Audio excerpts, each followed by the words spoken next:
l'habillement a-t-il un impact sur nos apprenants? Je vais répondre très simplement oui, évidemment. Évidemment, l'habillement a un impact. Salut les formateurs, c'est Flo, j'espère que vous allez bien.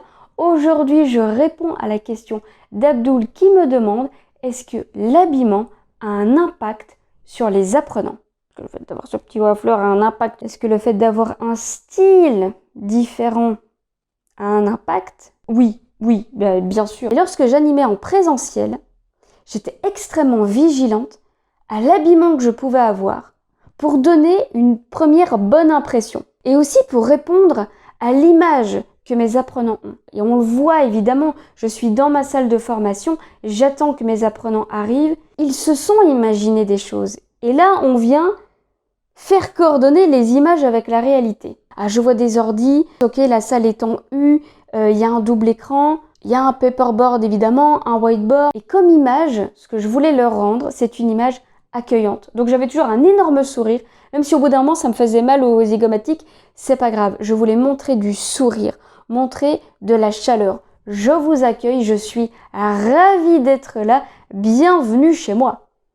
Voilà ce que je voulais transmettre comme première impression, pour qu'ils se sentent rassurés et qu'ils se sentent bien. Et ça passe par l'habillement. C'est pour ça que j'avais toujours soit un t-shirt neutre avec une petite veste, une blouse, quelque chose d'assez féminin pour répondre à une image. Ok? Là, je parle pour la France. Maintenant, il est évident que si je forme au Maroc, est-ce que le fait de porter une blouse, est-ce que ça va apporter une image accueillante? Ça, je ne le sais pas, parce que je n'ai jamais été là-bas, donc je ne peux pas le savoir. Donc là, amis formateurs, formatrices marocains, dites-nous comment est-ce que vous dégagez cette image accueillante en formation?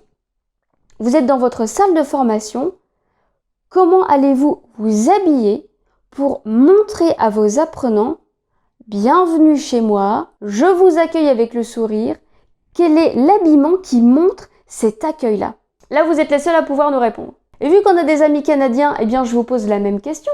Amis formateurs, formatrices canadiens, quels sont les vêtements que vous allez porter qui dégagent cette image de bienveillance, d'accueil, de sourire? Là, vous êtes les seuls à pouvoir répondre. Je sais pour la France, mais je ne sais pas pour les autres pays. Néanmoins, passé cette première impression, cette image que j'ai dégagée, rien ne m'empêche de venir petit à petit montrer ma personnalité.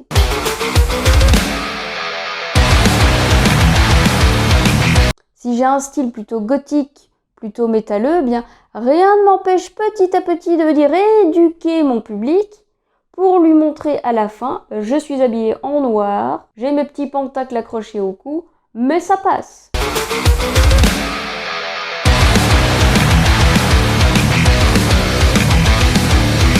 Ça peut, bien sûr, mais ça demande tout de même une éducation. Ça demande une compréhension. Je ne me serais pas permis d'accueillir des apprenants, des tout neufs, des néophytes pour une formation initiale avec un style gothique. Non, ce serait pas passé. Ce serait pas passé parce que ça n'aurait pas répondu à leur image. Vous allez me dire, bah, c'est pas si grave.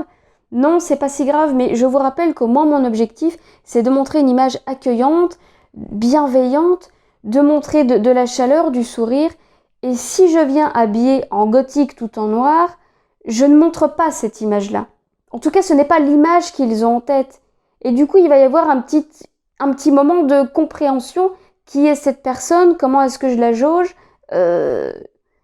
Il faut que je la range dans une case, moi, quelque part, cette personnalité. On a beau dire ce qu'on veut. On a beau dire ce qu'on veut, les préjugés, les clichés, ils sont là.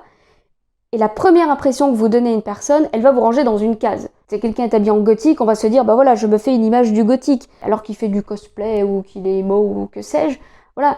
Non, on répond à des clichés. Donc il faut pouvoir aussi l'assumer quelque part. Évidemment, si vous avez ce style-là, que vous l'assumez pleinement, que vous êtes parfaitement conscient de l'image que vous dégagez, et de toute façon, les apprenants, quand ils auront compris que vous n'êtes pas complètement écervelé parce que vous êtes habillé en noir, ils vont dire « Eh, mais en fait, la petite là-bas, elle est super sympa !» Bien sûr, on viendra briser les clichés, on viendra s'ouvrir, mais ça demandera un petit peu plus de temps.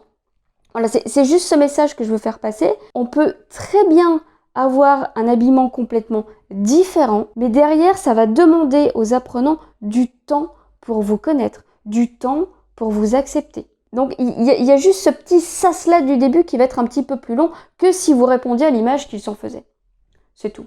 Il y a quelques années en arrière, c'est vrai que même si je voulais transmettre une image plutôt féminine, accueillante, souriante, dès le début j'avais quand même des questions sur tiens mais t'écoutes du métal, t'es gothique. Je me dis bah tiens c'est... Pourtant j'ai mis de la couleur aujourd'hui. Bon si je reste sur mon formateur gothique habillé tout en noir, s'il est professeur de musique et que sa spécialité c'est le métal, évidemment il va parfaitement répondre à l'image qu'on s'en fait. Et là, l'habillement, évidemment, il est vivement conseillé. Si je vais voir mon professeur de batterie, je me fais toute une image du batteur. Il va avoir des tatouages partout, c'est une évidence. Un t-shirt d'une marque ou d'un groupe de musique, et il est en short, avec des baskets. Ça, c'est l'image que je me fais d'un professeur de musique. Voilà, c'est comme ça. Tout dépend de qui on forme, évidemment. Donc oui, l'habillement, il a un impact sur nos apprenants, et tout dépend de la cible qu'on en a.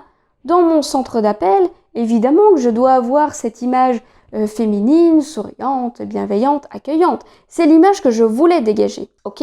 Oui, l'habillement, il a un impact sur mes apprenants. Et quelle est ma cible? Qui est-ce que je forme?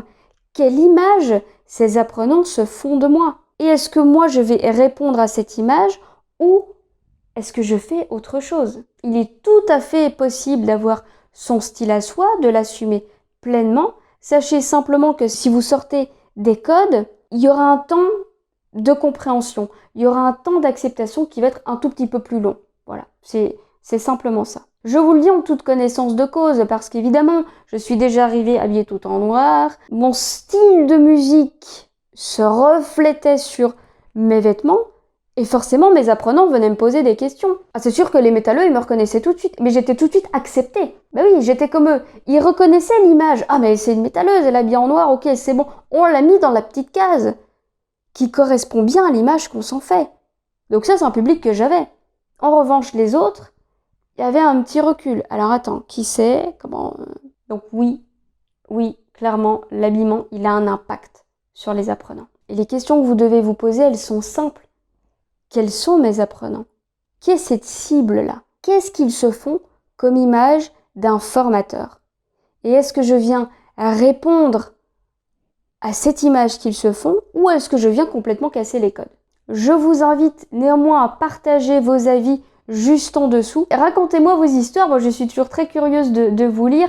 Des petites anecdotes, j'en suis très friand. Et j'espère Abdul que j'ai répondu à ta question. N'hésitez pas à lui répondre vous aussi. Merci d'avoir suivi cette vidéo, merci pour vos likes, vos commentaires, vos partages.